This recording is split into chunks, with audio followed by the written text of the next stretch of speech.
Los campos de trabajo actuales de nuestro laboratorio son tres: el estudio molecular del cáncer, el estudio molecular del envejecimiento y el análisis funcional de genomas.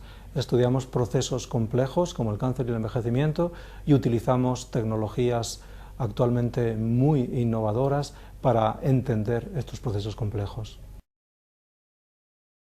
El envejecimiento es un proceso que surge de la acumulación de daños en nuestro organismo.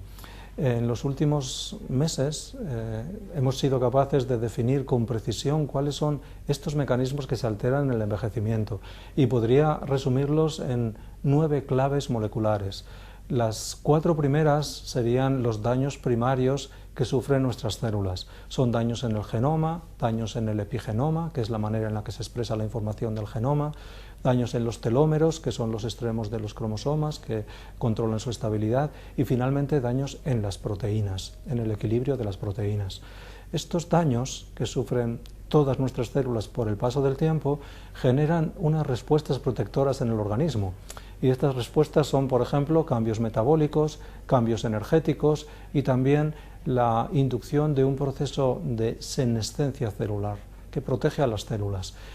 Lamentablemente, estas respuestas no consiguen corregir los daños y como los daños continúan, las respuestas acaban volviéndose contra nosotros mismos. Y finalmente lo que sucede es que un proceso beneficioso, una respuesta positiva para el organismo acaba siendo negativa.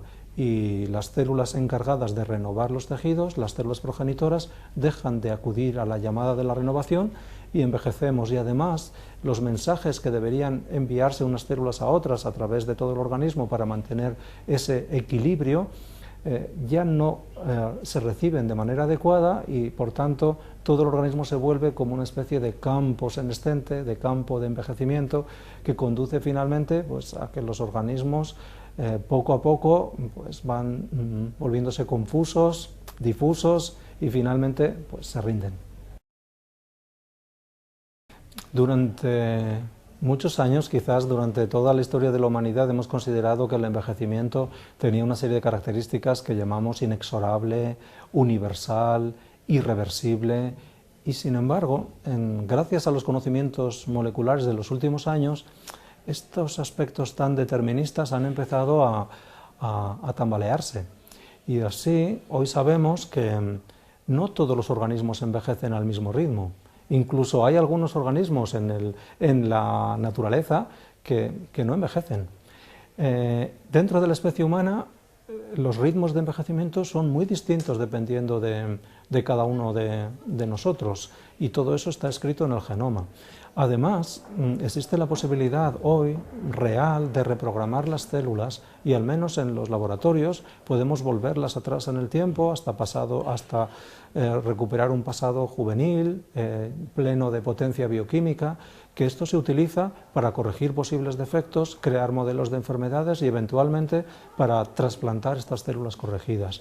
Luego, tenemos algunas posibilidades que derivan de estos conocimientos profundos, pero además hay otro nivel que es el de farmacológico o nutricional, que persigue explorar la inducción de procesos como la hormesis o la autofagia, que son procesos naturales que ocurren en nuestras células de una manera muy controlada y que si logramos estimularlos estaremos tal vez mejorando nuestras expectativas de longevidad sin pagar ningún precio a cambio.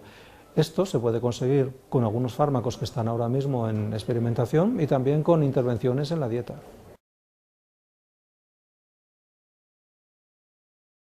Curiosamente, todas las predicciones que se habían hecho en los últimos 50 años se han tenido que corregir varias veces ya, porque pese a que parecía que habíamos llegado a un límite máximo, la esperanza media de vida en la mayoría de las sociedades humanas, en la mayoría de los países, aumenta continuamente. Esto se debe a una serie de medidas, sobre todo relacionadas con la sanidad pública y con medidas en las que no intervienen todavía las características moleculares. Y sin esto, pues el número de centenarios y supercentenarios se ha multiplicado en los últimos años.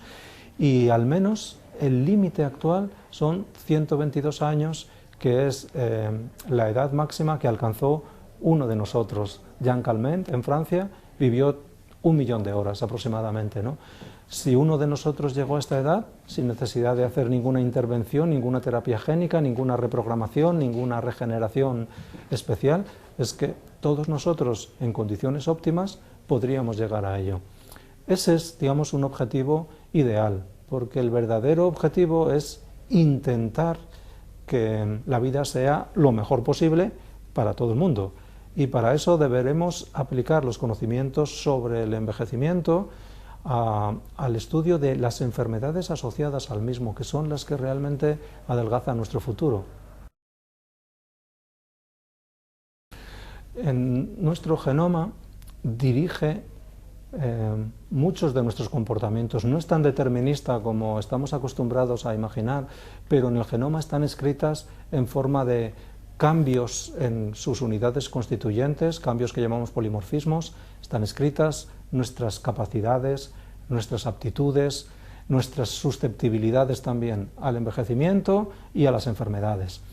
En los últimos años se ha progresado también en la definición de cambios concretos, polimorfismos concretos, que aparecen frecuentemente en personas con una extraordinaria longevidad. Esto nos está señalando que algunos genomas tienen ya de entrada algunos beneficios, pero esto no podemos hacer nada por controlarlo, ¿no? Sin embargo, tan importante como las claves escritas en el genoma es cómo dialoga el genoma con el ambiente que nos rodea. Y en eso encontramos al menos dos dimensiones que llamamos epigenoma y metagenoma, en las que esa interacción con el ambiente es la que finalmente determina si podemos vivir más o menos, suponiendo que no tenemos ninguna enfermedad grave que comprometa la vida, ¿no? El epigenoma son, pues, cambios que hacen que se expresen o no determinadas partes de nuestro material genético y tengamos o no ciertas funciones activas o silenciadas. Y el metagenoma es el conjunto de todos los genomas que nos habitan. Nosotros estamos acostumbrados a mirarnos a nosotros mismos y pensar que somos solo nosotros. Sin embargo, en nuestro organismo, solo el 1% de todo el material genético que nos habita nos pertenece. El resto, el 99%, no es otro que el material genético que viene de los microorganismos, de las bacterias, de los virus, de los parásitos, ¿no? Que están dentro de nosotros, que conviven con nosotros y que lo que hacen es ayudarnos a mantener un cierto equilibrio. Nosotros les proporcionamos protección y alimento y ellos nos protegen o nos mantienen en armonía y en equilibrio. Estos cambios metagenómicos o epigenómicos están muy dirigidos por la dieta, por la nutrición, por el ambiente, y son en ellos donde probablemente encontraremos las verdaderas claves de los genomas que podemos modular.